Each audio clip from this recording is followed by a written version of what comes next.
Carney stumbles on live TV amid harsh criticism, reveals troubling DOGE plan for Canada. Mark Carney's tenure as Prime Minister of Canada has been marked by significant challenges and controversies, particularly regarding his handling of the federal budget. Critics have pointed to a series of missteps that have raised questions about his leadership capabilities. Carney's initial budget proposal required a second attempt to clarify the government's plans, which has drawn sharp criticism from various political commentators. Liberal pundit Scott Reed has been particularly vocal, labeling this budget flip-flop as a clear indication of poor leadership. He emphasizes that the lack of clarity surrounding the budget reflects poorly on Carney and the Liberal government, undermining public confidence in their economic management. With a background in banking, Carney was expected to provide strong economic leadership, especially in a time of financial uncertainty. However, the budget debacle has led many to doubt his ability to effectively manage the country's finances. This skepticism is compounded by the ongoing housing crisis, which has become a focal point of public concern. Recent reports indicate that Toronto condo prices have fallen to multi-year lows, and the average home price in Canada has dropped to approximately $700,000.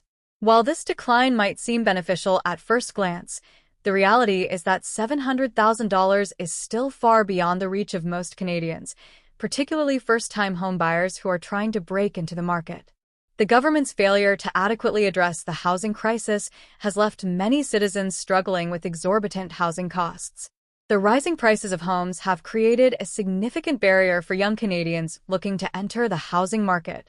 Many feel that the government's policies have not kept pace with the realities of the housing market, leading to a growing sense of frustration among the populace. Critics argue that the government's approach to housing has been reactive rather than proactive, failing to implement meaningful solutions that would alleviate the burden on average Canadians. This disconnect has fueled calls for a more comprehensive housing strategy that addresses supply, affordability, and accessibility. In response to concerns about wasteful government spending, Carney proposed an initiative aimed at auditing and improving the efficiency of government operations. However, this proposal has been met with skepticism from various quarters. Critics argue that it is unlikely to yield real transparency or savings, comparing it to past efforts that failed to deliver meaningful results. Many view this initiative as a superficial attempt to address deeper issues within government spending habits. Despite Carney's impressive credentials in finance, doubts linger regarding his capacity to tackle Canada's economic challenges effectively. The public is increasingly aware that merely proposing audits is insufficient without actionable follow-through. As the summer approaches, gas prices are projected to rise due to various factors, including global trade dynamics and geopolitical tensions. Analysts have noted that these price hikes could be influenced by a range of elements, including decisions made by OPEC and the expansion of oil pipelines within Canada. While some experts have attempted to link these increases to external political figures, others argue that such claims are overstated. The reality is that domestic factors, such as the value of the Canadian dollar and local market conditions, play a more significant role in determining fuel costs. This situation has prompted discussions about the need for energy independence and a more robust energy strategy. The push for electric vehicles, EVs, in Canada has also encountered significant hurdles. Recently, Honda announced a postponement of a $15 billion EV investment in Ontario, raising questions about the government's ability to effectively develop the EV sector. Critics argue that the government's aggressive promotion of EV adoption has been misguided, particularly given the lack of infrastructure in rural areas and the challenges posed by Canada's extreme weather conditions. Many Canadians remain hesitant to transition to electric vehicles, especially in regions where such cars may not be practical due to charging infrastructure limitations.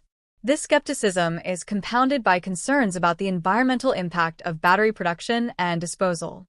In the realm of affordable housing, Olivia Chow's initiatives aimed at providing housing for seniors have faced criticism.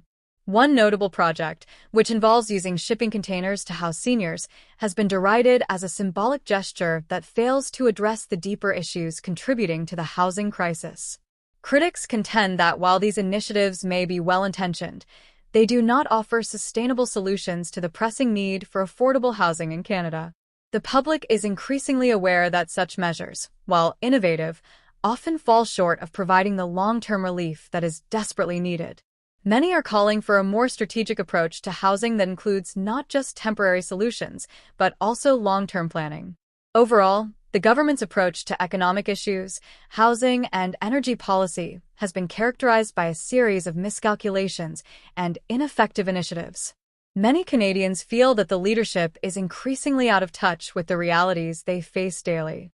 Whether it's the inability to manage the economy effectively, the promotion of impractical green energy policies, or the failure to provide adequate housing solutions, the government's shortcomings are becoming more apparent. This growing discontent is reflected in public opinion polls, which show a decline in support for the Liberal Party as voters seek alternatives. With the next election on the horizon, the stakes have never been higher for Carney and his team. Pierre Poilievre, the leader of the Conservative Party, has seized upon these missteps, positioning himself as a viable alternative to Carney's leadership. Poilievre has been vocal about the need for a more pragmatic approach to economic management, emphasizing fiscal responsibility and the importance of addressing the housing crisis head-on. His critiques resonate with many Canadians who are frustrated by the current government's perceived ineffectiveness. As the political landscape evolves, Poilievre's message is gaining traction among voters who are looking for change. His calls for transparency and accountability are resonating, especially among those who feel left behind by the current administration. As the pressure mounts on Carney and the Liberal government, the need for accountability and effective solutions to the challenges facing the nation has never been more urgent. The public is increasingly demanding that their leaders take decisive action to address the pressing issues of the day. Whether Carney can pivot from these criticisms and implement meaningful reforms remains to be seen, but the stakes are high as Canadians look for leadership that truly understands their needs. The public's patience is wearing thin, and many are seeking a government that acts decisively rather than reactive.